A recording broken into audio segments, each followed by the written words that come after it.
Drew.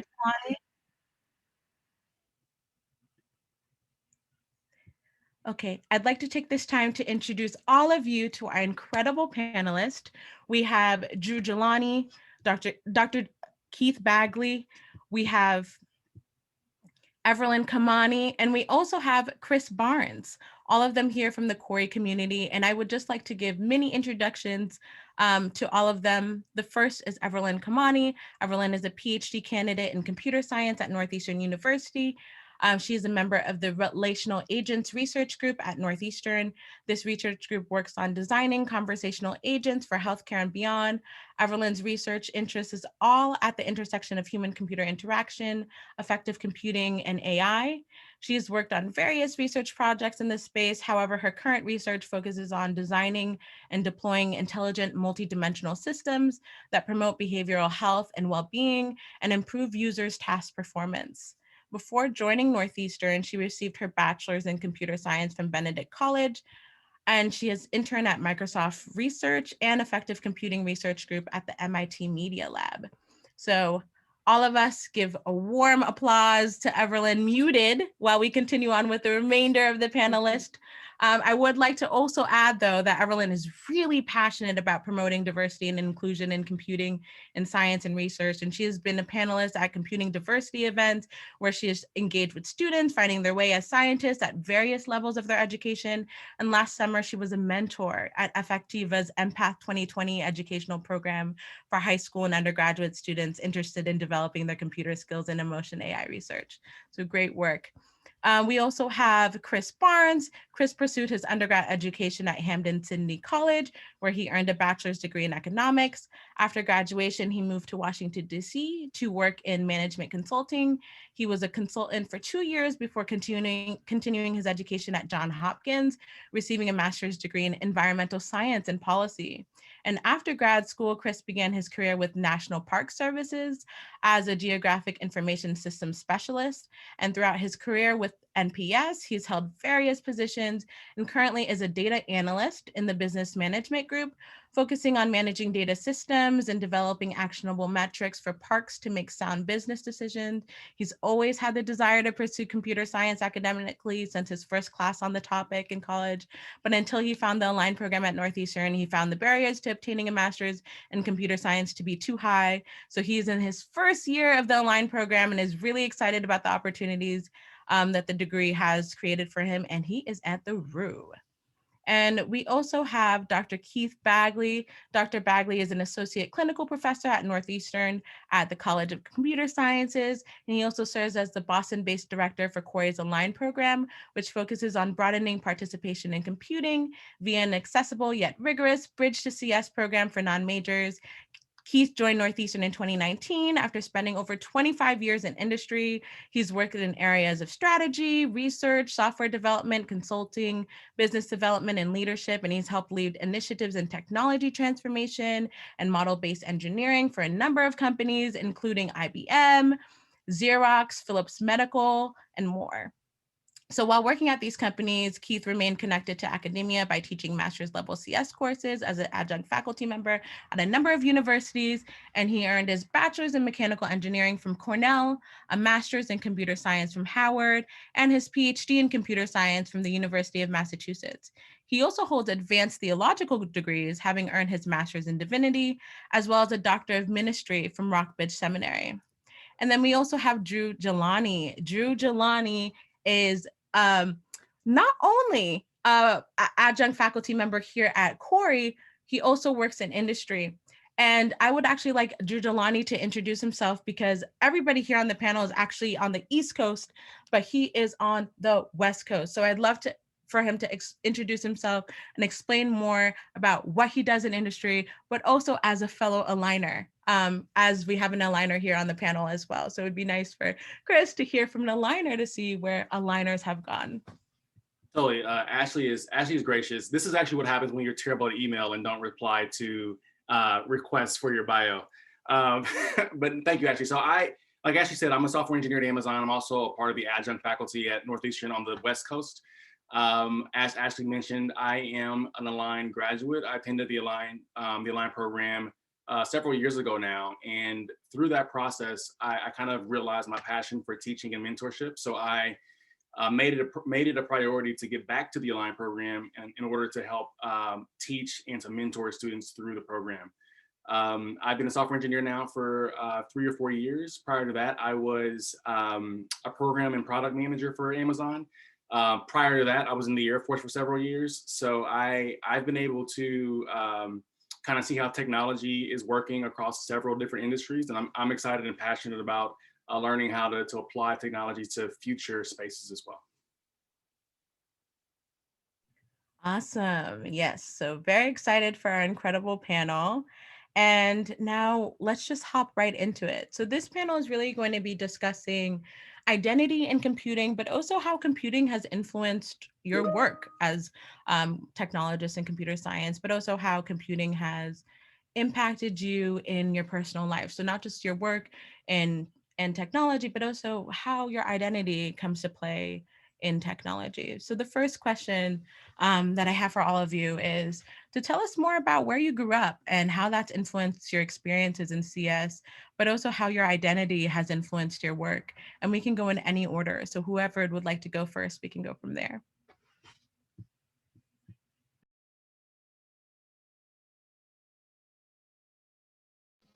Well, it's so quiet. If you want me to jump in, I can do that.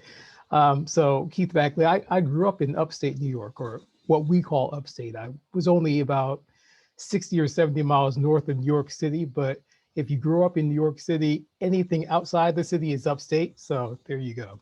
My father worked for IBM and he was a double E, an electrical engineer. And so I grew up around technology per se. And one of the things that I recognized early on is that it was an interesting thing to be in that space where you didn't quite know what dad was doing, but it looked kind of cool. So I had that early on in my life, and that kind of set me on the pathway of wanting to be in tech. I grew up in a place where it was predominantly Caucasian, and so there were a lot of things that worked for me and against me at the same time. You know, the only black dude in the room gets all the looks, and like, why are you here? And what are you doing here instead of somewhere else playing basketball or something? So that was always working against me from that respect.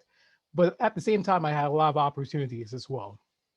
So because I worked, I had a father who worked for IBM. There were doors that were opening because of him and his connections. And so when it came down to, you know, getting access to computers or getting access to books about computing or getting access to any of those things, I think I had an easier time than many other people who may have been, you know, people of color who didn't have those doors and those opportunities early on in their progression of learning what this was all about. So that's my background, you know, and how has it formed me?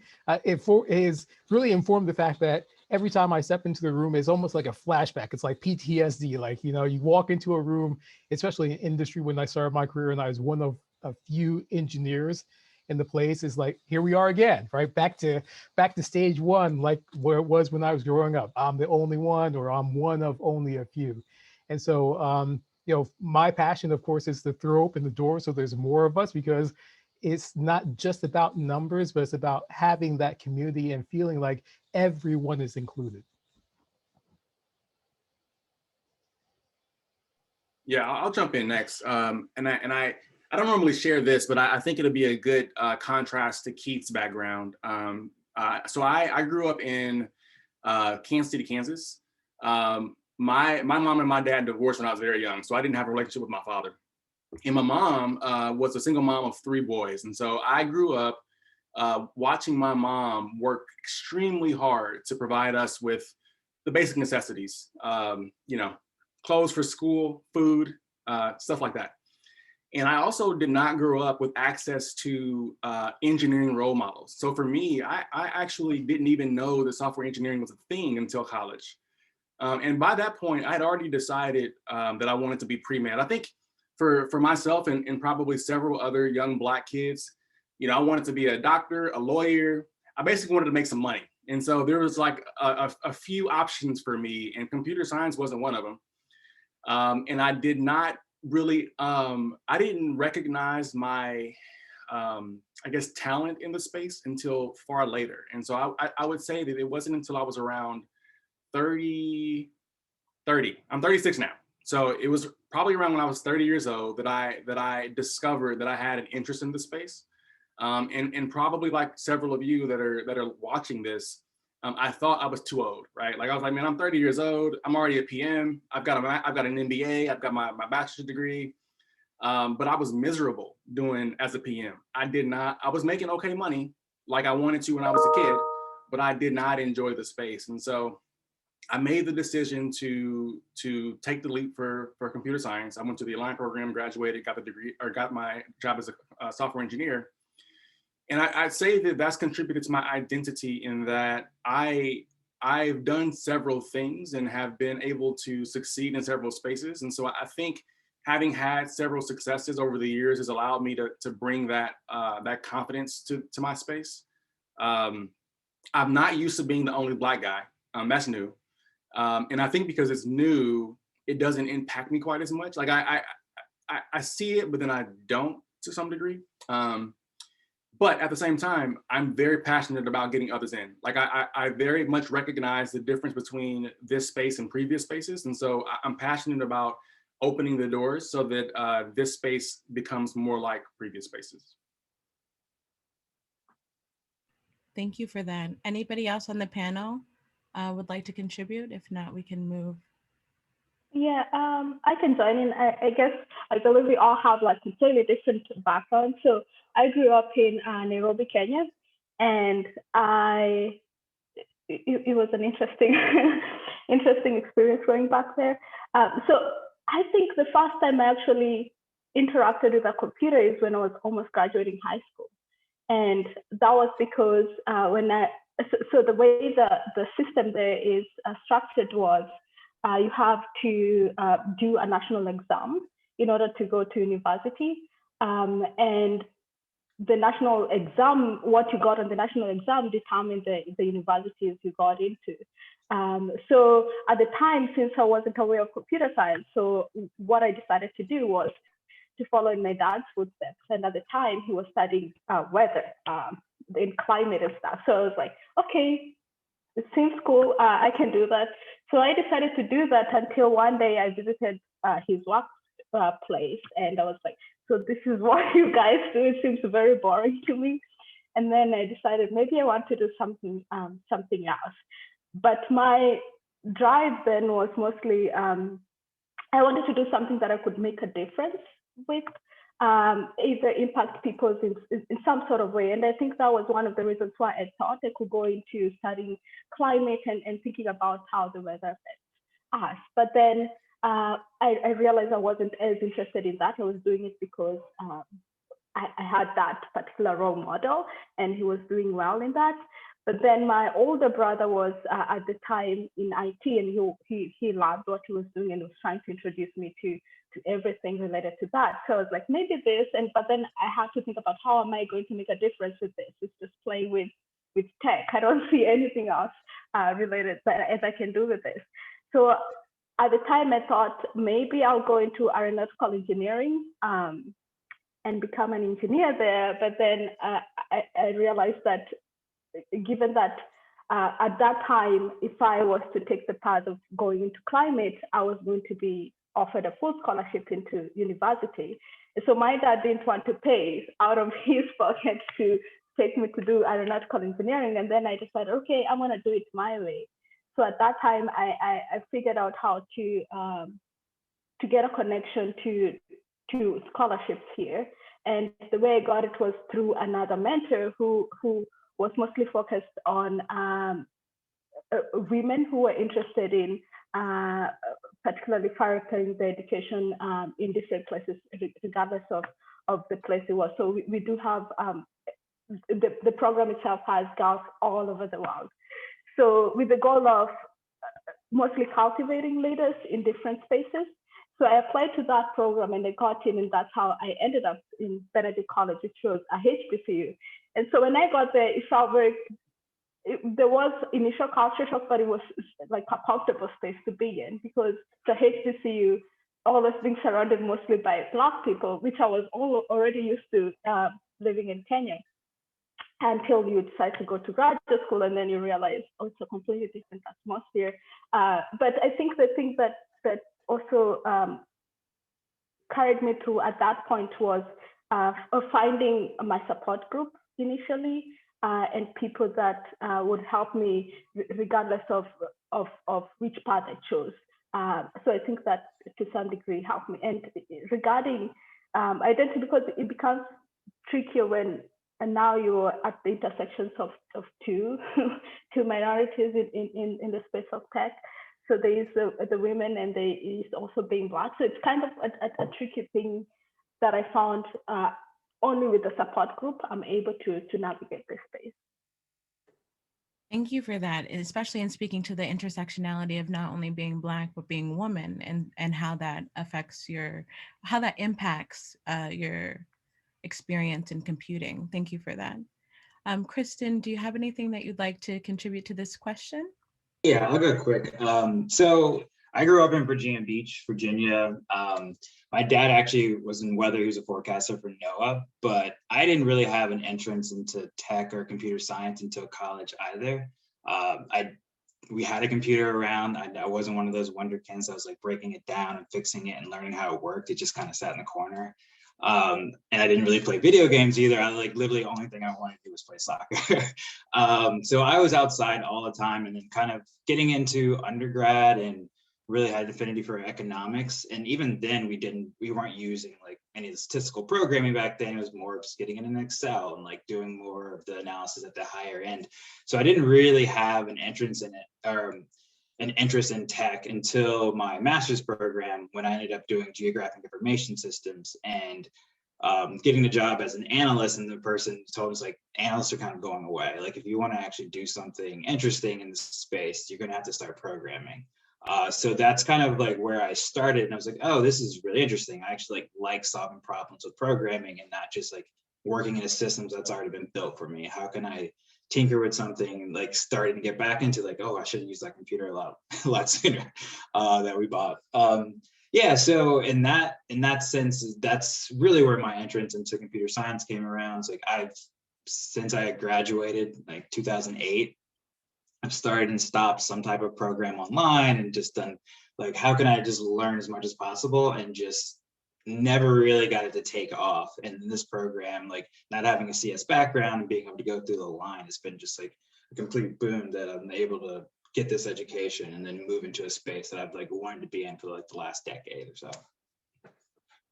Well, we're happy to have you, and it's amazing to hear that you're really interested in this space, but also that this space is one that is championing you at this time. So that's wonderful to hear. And it's also interesting to hear that the both of you, Kristen and Everlyne, have parents that were in weather. Yeah. That's interesting. Would love to learn more about why that is, but that's really cool. So all of you have spoken to being Black in different contexts. Some of you have been in communities that have been predominantly Black, others of you have not. And whether or not you're in those communities or not, all of you have spoken to being in different spaces where whiteness is incredibly prevalent and how whiteness also impacts your experience. So how do you handle the reality that oftentimes you will be underestimated because of your race? What is some advice that you would give yourself, that you continue to give yourself, on how to tackle imposterism or feelings of, being otherized or minoritized by different folks, whether it's a system, and how do you handle that? So how do you handle the realities that oftentimes you'll be underestimated, but also what is some advice that you give yourself or you give to other people, or what are some ways that you emotionally regulate and prioritize self-care?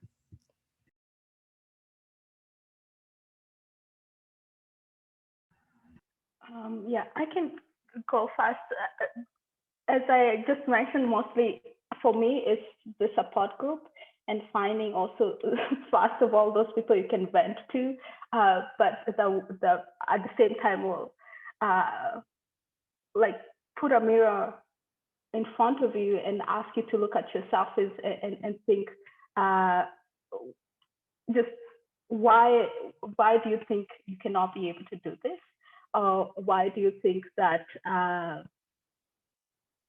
that you're not supposed to be here when it comes to imposter syndrome. So people who are able to help you reflect on why you're thinking or the beliefs that you're holding about yourself. And particularly regarding the support group, what I've found is, because I do have people from different friends and support communities that are from different fields that are not only computer science. So some of my close friends, only one person is in computer science, but the others are in science-related fields, but not particularly in computer science, but they also do go through the same experiences. So it might be hard to find just that one person who's in particularly can share your experience, either being in grad school, pursuing a PhD in the same area or in the same even research field, but you can find people who also look like you or go through the same experiences, which can be tough, especially for me. I feel I was lucky given that when I did my undergrad at HBCU, I already made those connections. So when we're moving together in life, I still have those type of ties, and they are also experiencing the same experiences in different fields. So it's easier to get those, have that support group who can like tell you, this is how I do it, this is how I navigate it. And then you get pointers in that kind of way. But also, regardless of, rather than just having people who are in the same level in terms of their experiences, but looking ahead, like people who've already gone through this. And in that space, I try to also attend a lot of women in computing and also a lot of Black tech type of events in order to make those type of connections of people who have already gone through this and see how can they help me, or like how did they get where they are. And you realize to some degree, most people will experience imposter syndrome to some point, but then just looking back at how far you've come and just knowing that it's not only because of this one thing that you're able to get through this, but I mean, you can't be the luckiest person that you've gotten through this and nobody has ever noticed that you're an imposter. So that kind of helps you really reflect on, I mean, if I was an imposter, everybody would have found out. I can't be like the best imposter that nobody has ever found out that I'm an imposter and I'm at this point. So you have to think about how real is this experience that you're experiencing now. And I feel like to some degree, you'll always experience it, regardless of either maybe an opportunity you just got into or an offer that you got into and you're hesitant because you're like, if I do this, then they're really going to find out that I can't do this, or I can't fit in, and I don't want to do this. And that kind of hinders like the things or the opportunity that you accept. But I think you have to just reflect. It's like, I've been able to do a lot more than I expected, and just put that into perspective and go for it. So I think that's kind of how like my advice that I would give anybody. Yeah. Well, what you're saying is really powerful, because you're talking about not only being in community, but also building a community.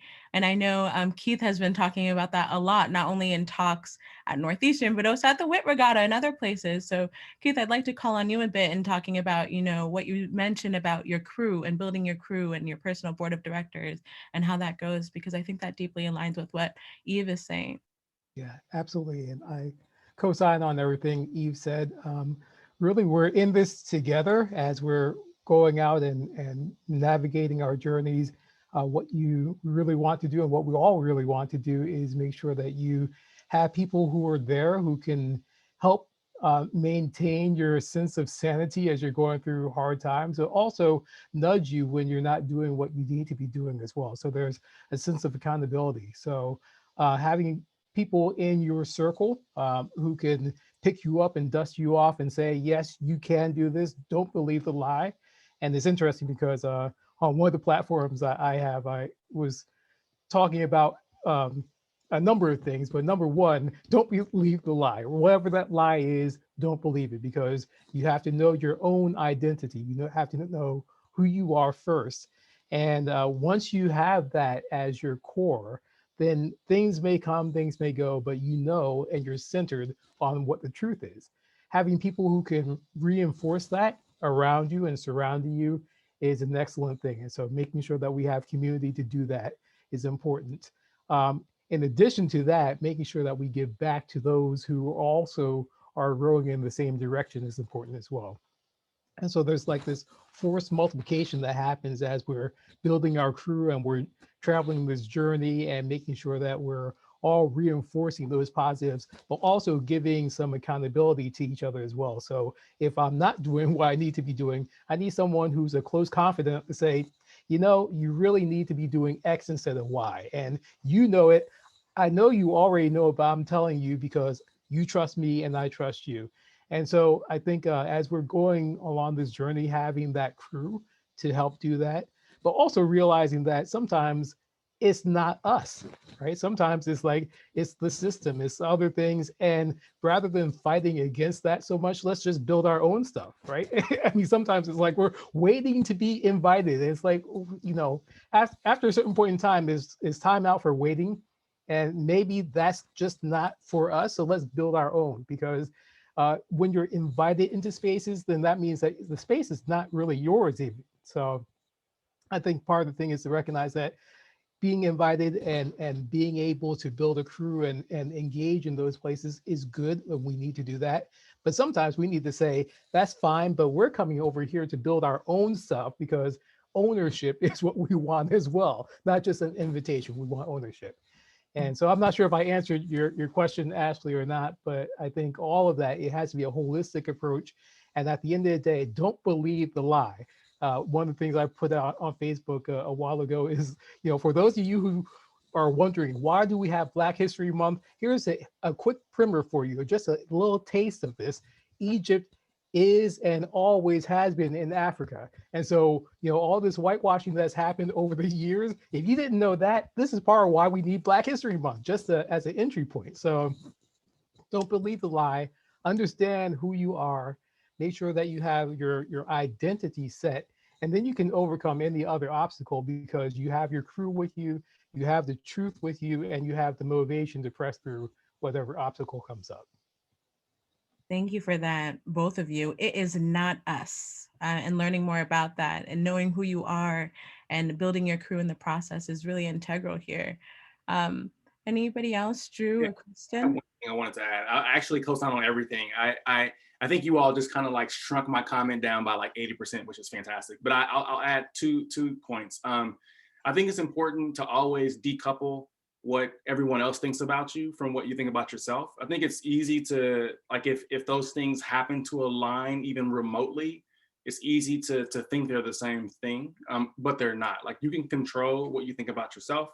I mean, you can't really control what others think about you. I mean, you can to a degree, but really, you really can't, right? So I think making sure that you're always decoupling those things is important.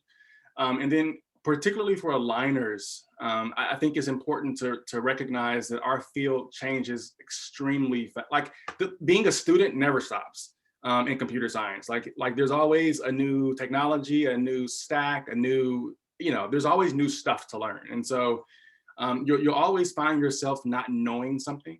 And I think that's a bit different for other fields in that, you know, once you become an expert in some fields, you're kind of an expert. And though there's probably some learning to do, you know, you've kind of got it figured out. In our space, you can be an expert today and kind of be a noob tomorrow. So kind of being comfortable with not knowing is I think critical to success over the long term. Thank you for that. Especially what you're saying in terms of, you know, your inner reality and how that creates the outer form, and how often people's reactions to you is a reflection of them and not necessarily a reflection of you. So that's very spot on. And especially the message for all of those aligners. Kristen, would you like to add on to that a bit? Yeah, I was going to say, I have imposter syndrome every time I open up an assignment. So it's a pretty real thing. But I think for me, it's actually conversations like this. Like I work in a predominantly, and by predominantly, there's like out of 15,000, there's only 1,000 Black people that work for the National Park Service. So it's pretty hard to find a mentor that have gone and had the same experiences. But it's great to be on panels and see Drew, Keith, and Eve, and just see that there's people out there that have done this. I can kind of speak to the impact of things, like being in that like white space, is that I've definitely, like, I'm a supremely confident person in my everyday life, but at work, I find myself not taking as many risks. And this is something that is like definitely a risk for me, because I want to leave a career that I've like moved up in pretty well, and to do something completely different and like get out of that space and get out of my comfort zone and like take some different risks. And it's really good to like have a community and see these faces that are like, they've done it and gone through this process, and just like, I'm succeeding and thriving in this process. And that's something that I like, thank you for inviting me and everything else for this. Yeah. So in adding on to that, I have two questions following up with all of what you all just said, which is, but specifically focusing on Eve, Keith, and Drew, because you've all mentioned this aspect, which is the mentorship component and building your community. What is one thing a mentor has said to you that's still been with you ever since? Is there a word of advice, an action, an experience, or something involving mentorship that still holds to your experience and that has inspired you in some way? Yeah, I'll share one thing a mentor shared with me that I share actually to the folks that I'm mentoring today, and that's, I'll give context first and I'll share what he said. So the context is, when I first became a software engineer, I was still very much in the space of figuring out if I could do this. Like, I hadn't quite proven myself yet, and so I was, kind of going through the motions, and I took it upon myself to figure everything out. And the way I did that was trying to on the external show that I was pretty confident and that I knew what was going on. But behind closed doors, I was like scouring wikis, trying to read everything, and like I was trying to almost like internalize my imposter syndrome to a degree. And so I shared this with a mentor. And what he said to me was, you have a right to understand. And what he meant by that was, if you're in a meeting, or if you're in a forum and someone is explaining something that I don't quite understand, there's two approaches, right? I can either take that and then go home and try to figure it out myself, because I don't want to seem like I don't know what's going on, or I can just ask the question in the forum and get my answer there and move on. And his recommendation was to not care about how it comes across, because I have a right to understand, and I have a right to say, hey, I don't understand that thing. Can you explain it further? And if I still don't understand, I don't actually understand that thing of that thing. Can you explain that too? And I think sometimes, again, especially for aligners, we're used to being experts in some other field, and so we're not used to having to admit that we don't know something. But that can work against you, and so you have a right to understand. Yes, don't care about how things come across because you have the right to understand. I wrote that in the chat, especially to aligners. I think this is really poignant here. Anyone else, Keith or Eve? Yeah, just to tag on to what Drew was speaking about, I think part of this is understanding that we all get to that place where we don't know something, right? We don't know everything. And it's a not yet, right? It's not that you can't understand it. It's not that you won't understand it.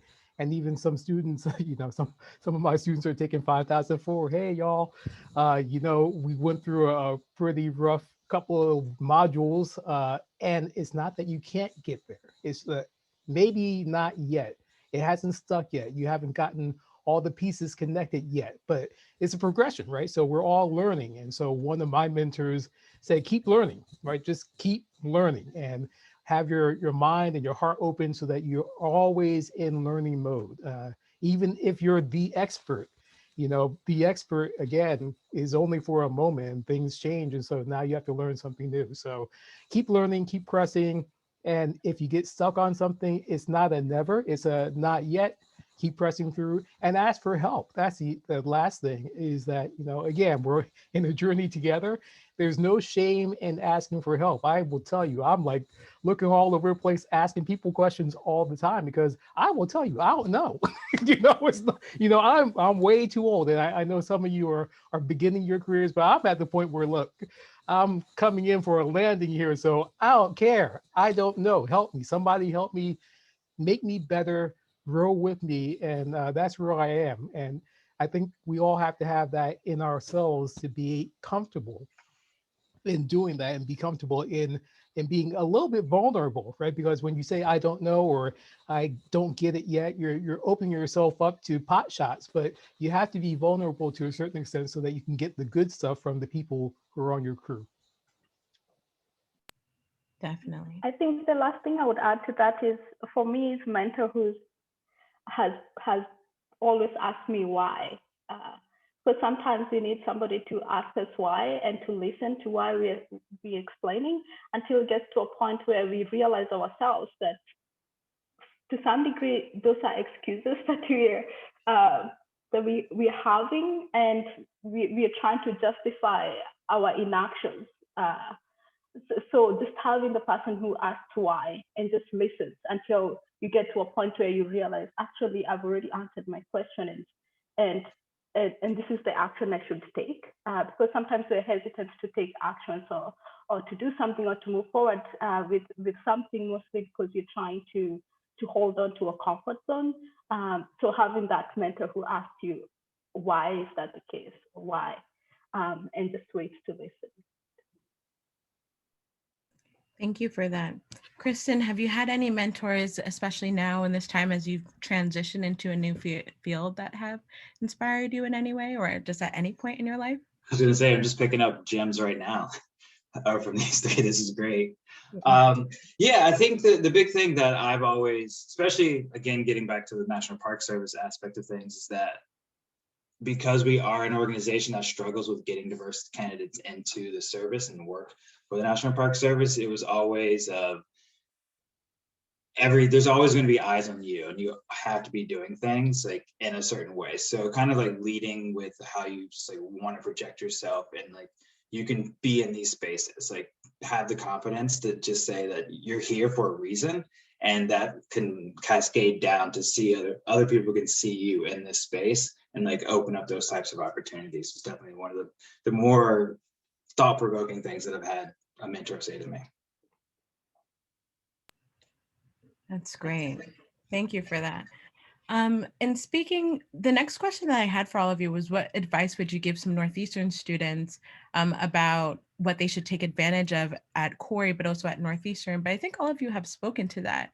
If you have any other tidbits here, I would be open to you telling that now. If you have any sorts of pieces of advice that you'd like to give to anyone at Corey or at Northeastern at large about their experience as computer scientists, but also just in general about things that they should take advantage of.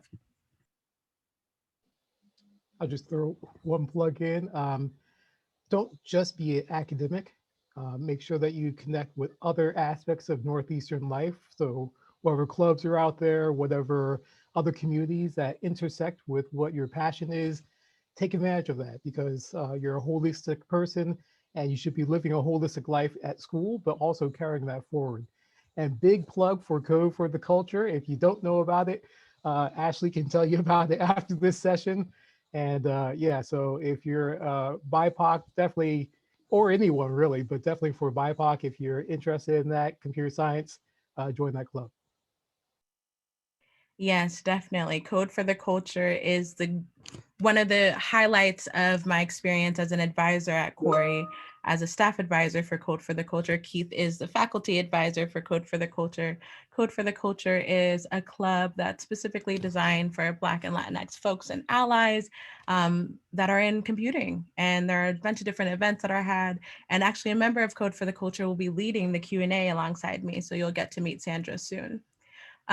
So the next question that I have for the panel is, and this is specifically for Keith and Drew, and then I'm going to ask a follow-up question to Kris and Eve.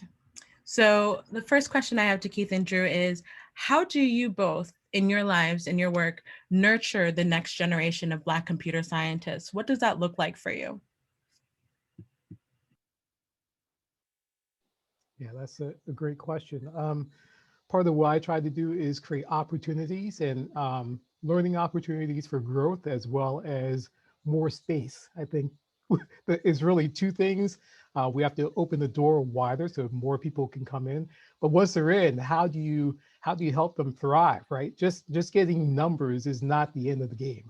I think that's one of the things that some companies get tripped up on. It's like, hey, we got more of you. It's like, yay, but you're not doing anything to help us thrive in this environment, and you're not helping us to grow. And so it's really a two-pronged approach where I try my best not only to throw the door open wider for all of us, but also, hey, let's give some real opportunity, not just the fake stuff, not just the busy work, but how can we help people grow and thrive so that they're now operating at a higher level, being seasoned so that they can be senior positions and take the CXO suite as well. And so as much as possible, I try to give opportunities that shine the spotlight on the younger generation coming forward so that they can show that they have the skill, the passion, desire, as well as the competence to step into those higher level roles if they want to. Not everybody wants to, but for those who do, there's got to be a pathway to help them, get sponsored so that they have the same opportunities open to them as everyone else. Yeah, for me, mine is similar. Similar but different. So I think so I'm actually a part of the younger. I see myself as a part of the younger generation slash like halfway out of the younger generation. I'm not really how you really describe it, but I definitely am on the younger side of the generation. So for me, I think what I try to do is be over transparent, and because ultimately what I want people to see when they meet me is that they can be just like me. Like I don't want them to see me and think, man, he's cool, because everybody's gonna think that, right? He's cool, but I don't know that I could do what he did. And because that's not true. I think what I want people to take away from meeting me is that, yeah, he's cool, and I can see how he did it, and I can do it too. And I think the way to foster that is by being very truthful about like where I come from and what I've done, how I did it, my struggles, and so that others can see that if they're feeling those same things, that they can still succeed and make it eventually. Thank you for that. It's not as far away as you think it is, and it's actually closer than you think it is for sure. Thank you for that. Kris and Eve, this follow-up question is to the both of you. What are some of the ways that you would like to be encouraged as a Black technologist now? Both of you are current students as well. What are some ways that you would like to be encouraged, and ways for you to champion your identity as a technologist? What are some things that you would like to hear more about or hear more from as you begin your journey and continue your journey in computer science? There you go, Eve. Just for me, I do want to hear more about kind of the experiences that everyone that went through the program previously, like hearing from Drew. Like I actually did not know how many Black students have gone through the Align program. So seeing that and seeing someone that's gone through it, like that's definitely something that's going to help me, like when those dark moments of like coding in the middle of the night, like started to get daunting, seeing that someone else has gone through it, and like being part of more groups, Code for the Culture, like I've seen the emails, I actually haven't joined yet. So now it's like, oh yeah, this is like the impetus for me to find a greater community, especially during COVID times where we are kind of all at home, just not like connecting with everybody, like having more groups and everything else is like really going to be useful for me going forward. Yeah, I definitely agree with that. And what I would add is also for me is which is a very interesting thing, because it's somehow not like usually under the control of the mentors ahead of you or anything, but it's usually more of like under the control of say, because what I would want to also see is, I don't want to only see say Black technologists or Black leaders only in spaces where it has to do with Black technologists and Black leaders. I wanted to see them like, I remember just one recent tweet that I looked at, and the guy was talking about, I don't want to be invited as a Black CEO, I want to be invited as a CEO. So mostly acknowledging the expertise of the person is not only just that person being recognized as being a Black technologist, which is part of their identity, but also being recognized for their expertise as well. So that is currently like maybe what I feel like I'm looking for in terms of when I'm looking like outside, and I'm just trying to see how can we get to that place where we can be able to see people being invited for their expertise and not mostly because of this intersection of them being part of this community, but also Black as well.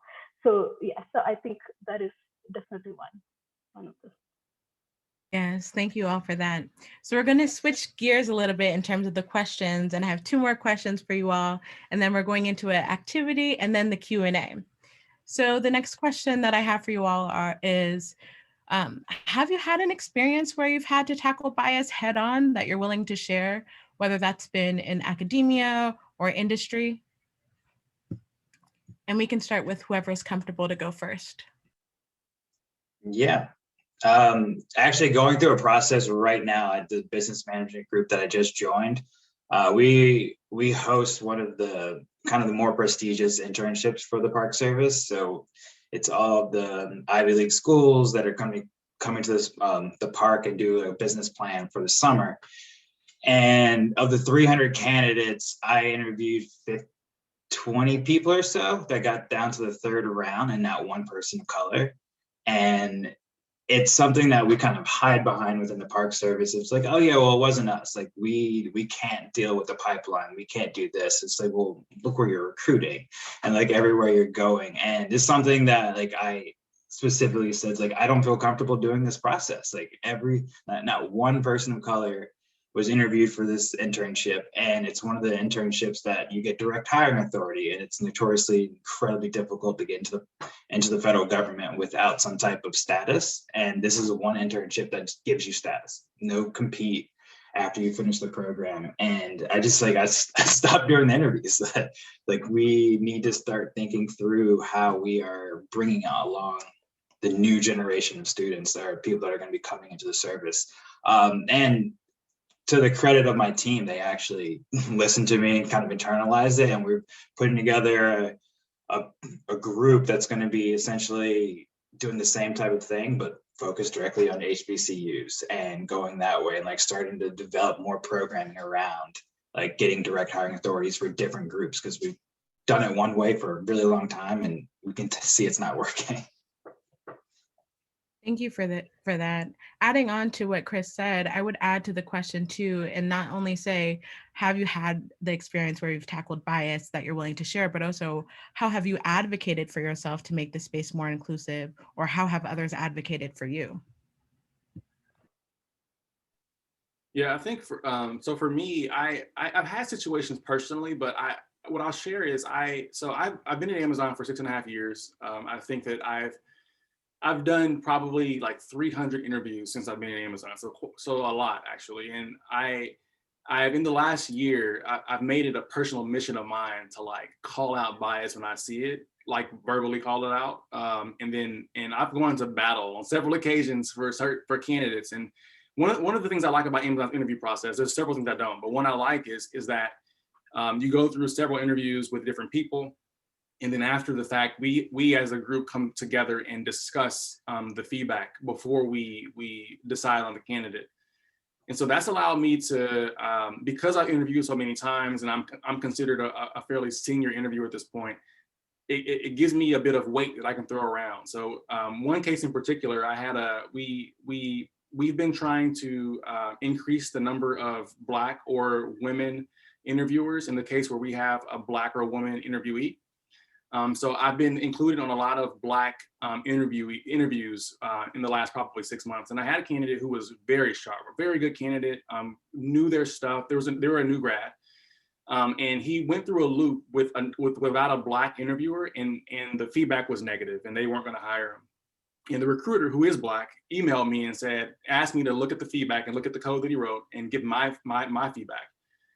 And long story short, I thought the candidate was great. And I emailed the entire list, or the entire group that interviewed them, and basically called them out. And we had this long discussion in this meeting that included like a manager and a director.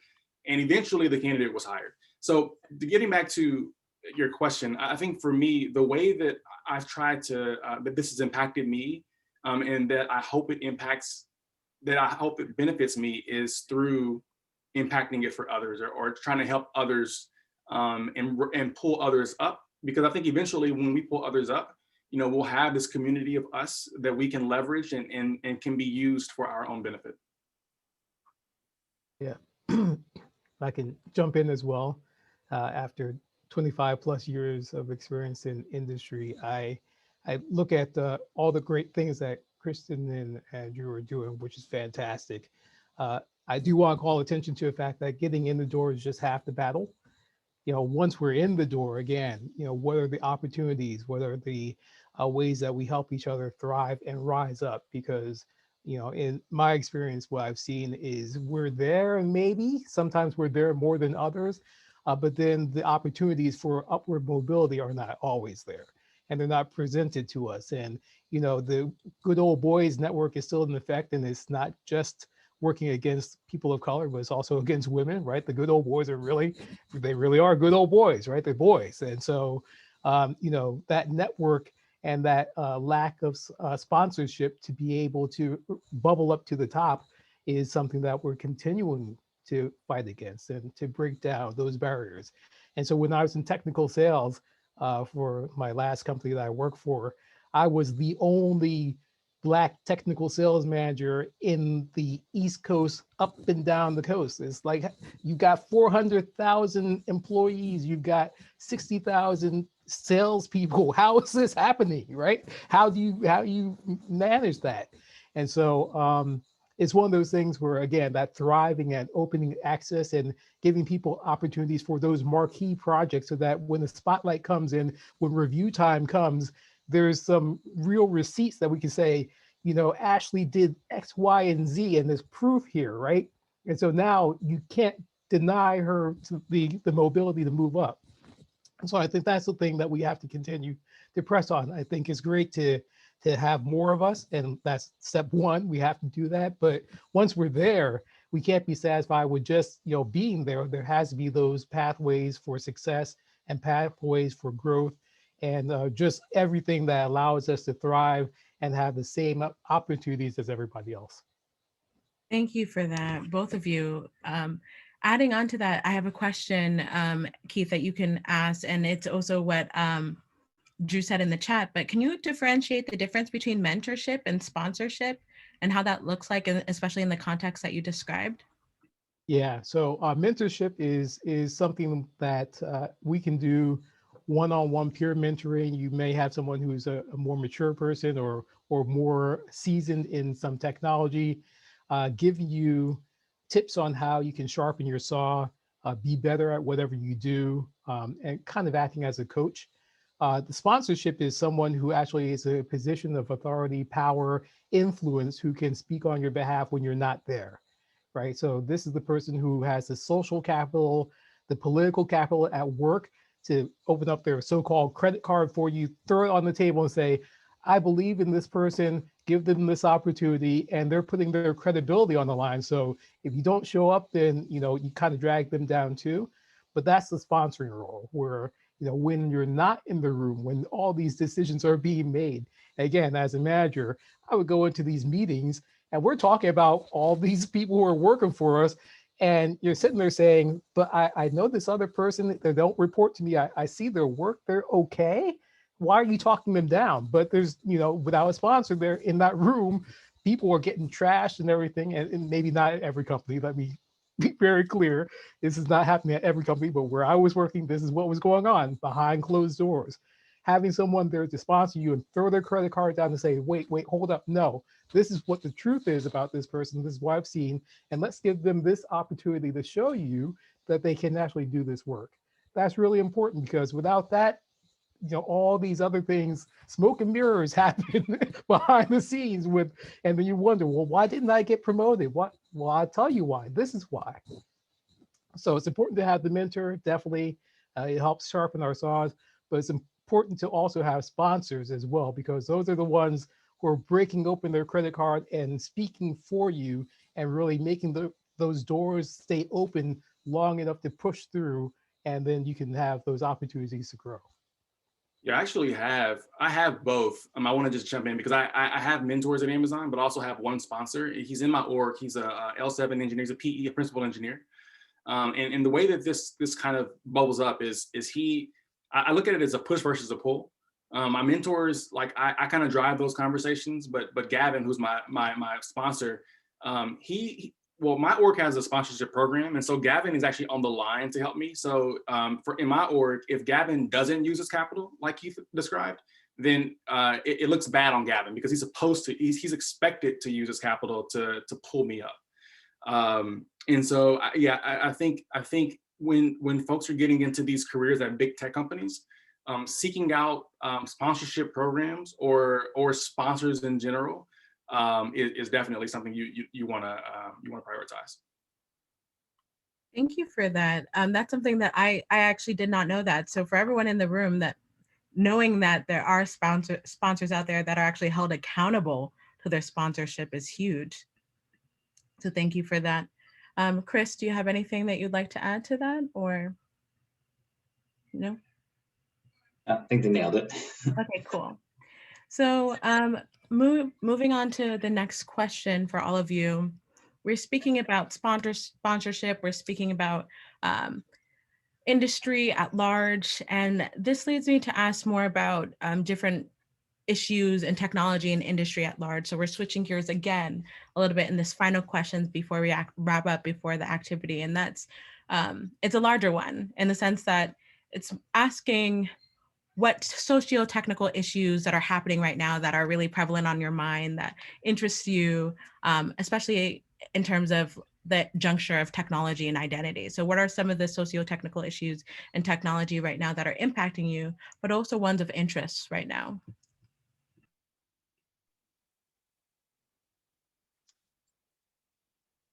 I'd say for me, kind of coming into tech newly and kind of reading about kind of social justice and everything else, AI and the programming for like just visualizations of, I'm trying to articulate this, essentially like the biases towards like certain people when like you're programming different types of algorithms and like who they're profiling and everything else. That's something that I'm really interested in learning more about. That obviously don't have the technical experience to like really articulate it well, but it's just like reading about those social justice issues and like the programming of actual algorithms.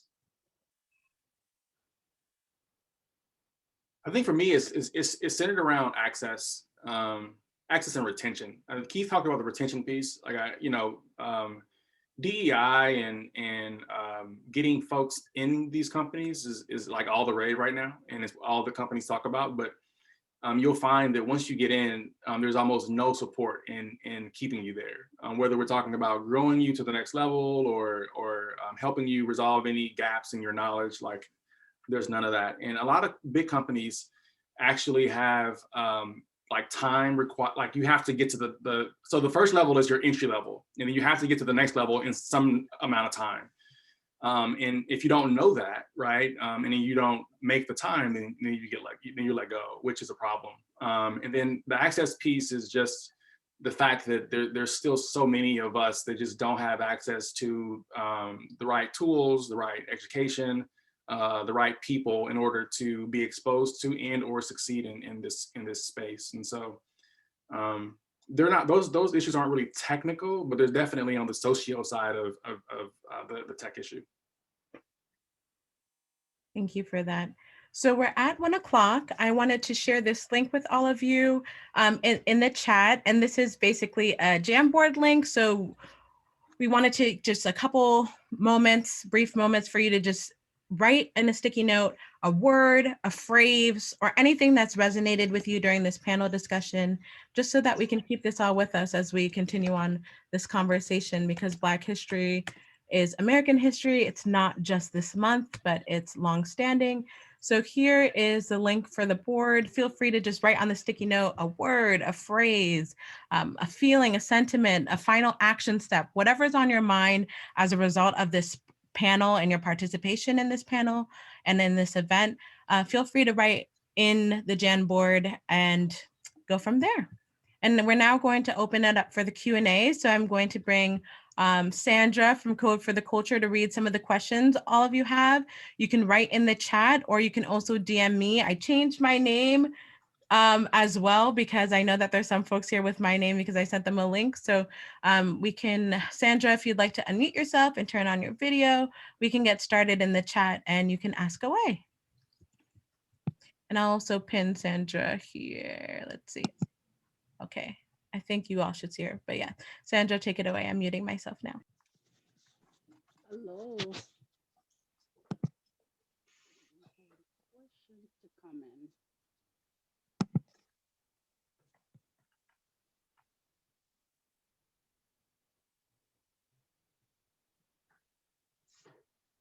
I think Jackie wrote in the chat, we actually have access to this documentary inquiry and can do another event on it in the future. So that's Yes, we do. So we can have that as something that we share later on, because it is a link that has to be activated at a certain point in time. So do keep your eyes out for that. I think we can provide another opportunity to share it.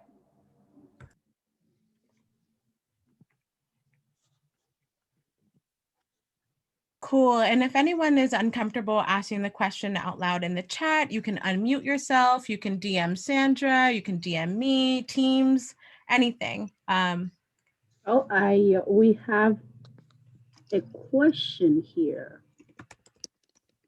Before I embark on this CS aligned journey, I would like Keith Bagley to expand on his advice on building a crew of like-minded individuals. How does one prevent himself from falling into groupthink, something that we all are vulnerable to, especially when we are surrounded by bias and in some cases racism? So Keith, that's addressed to you. Excuse me, that's a great question. So I think one of the things to keep in mind when you're building your crew is that they're your crew, right? So you're not joining a team of people who are going to have a consensus, and this is your journey. This is you and living your life and hitting your goals. And so Ashley used the term board of directors, a personal board of directors. That's kind of what it is, right? So you're the CEO, and then you have people that you pull in that helps you stay aligned with your vision, as opposed to going to and fro based off of this group dynamic. And so I think one of the things, back to my original point, is knowing who you are first. You have to know who you are and what your identity is. And then as you're starting to build your crew, you add crew members who help you stay the course. And by staying the course, that means that sometimes they're going to push back against you, because you do want people who are close enough to you and trusted enough to push back against some of your ideas that are going sideways. But at the same time, you don't want to get people who are so dogmatic about their own viewpoints, because it's not their life, it's your life. It's your journey. And so, making that balance. So, as you're building your crew, remember, it's your journey, it's your life. You're pulling people in who are trusted, who will challenge you when you need to be, but also pick you up when someone else has knocked you down, and keep you on your journey, which is what it is. Thank you, Keith. You've definitely inspired me last semester when we had that event with you and you talk about building your crew. So I'm glad this person asked that question. The next question follows the same line of thinking. How do you think we can continue to work on building community? And any of the panelists can jump in and answer this question. Oh, I see here that Drew and Keith have to leave. So thank you so much for being here. We really appreciate you sharing your stories and some wisdom with us this afternoon. Thank you for having me. Yes, thank you both, Keith and Drew. This has been wonderful to have all of you on the panel. Kris, Keith, Drew, and Eve, it's been amazing. We're so thankful to have you all here. So thank you so much, and bye to both of you, because I know you have to leave. So we now have Kris and Eve here on the panel still. So if you all still have any questions, please feel free to send them to Sandra, and we'll go from there. Eve and Kris, do you want to answer this question? How do you think we can continue to work on building community? Yeah, so I think here it depends on in reference to like when you're thinking about community, is to some degree it can be also a group of people with kind of maybe to a degree a similar vision or a purpose, and also it could be just a community of support. But so if it's a community of support, I feel like particularly for me, where I've been able to build that and to find that support is attending conferences, where particularly if it's, for example, one of the biggest women's conferences in computer science is the Grace Hopper Conference. And through that conference, you're able to go and find like, say, a lot of women in different fields of tech, and also a lot of Black women as well. And so you're able to build a community of women, but also if you want to build a community of Black women, you can also do that. And also finding other events where you have to think about which community do I want to be part of, or do I want to build, and trying to see what types of events can you organize around those types of communities. Like if you're thinking about a community to promote, say, a particular issue within the tech field, then you have to think about where do you kind of promote that, but also where do you go and find people who might be interested in that community. And I think this conferences and other events that might be posted is a good way of getting that community, but also finding people within the space you're currently in that are willing to advocate for that particular issue or for that community building. For example, if you're thinking about the Corey College, you're finding people who might be interested in the community that you want to build and can be able to help you to think about how do we go about building this community. Thank you. Yeah, yeah, and I think just the piggyback on that, I think kind of at the undergrad or the master's level when we're just all starting out, I think Northeastern creating safe spaces for us to get into. Like Code for Culture is great, and like I can't wait to actually like join in on some of those Zoom meetings and everything else. But yeah, but Northeastern really having concerted efforts saying like, yeah, we want to get people together to kind of talk about their experiences and like creating that safe space for us to kind of talk about our imposter syndrome and everything else, like in a low cost environment. Thank you, Kris. So we don't have any more questions in the chat.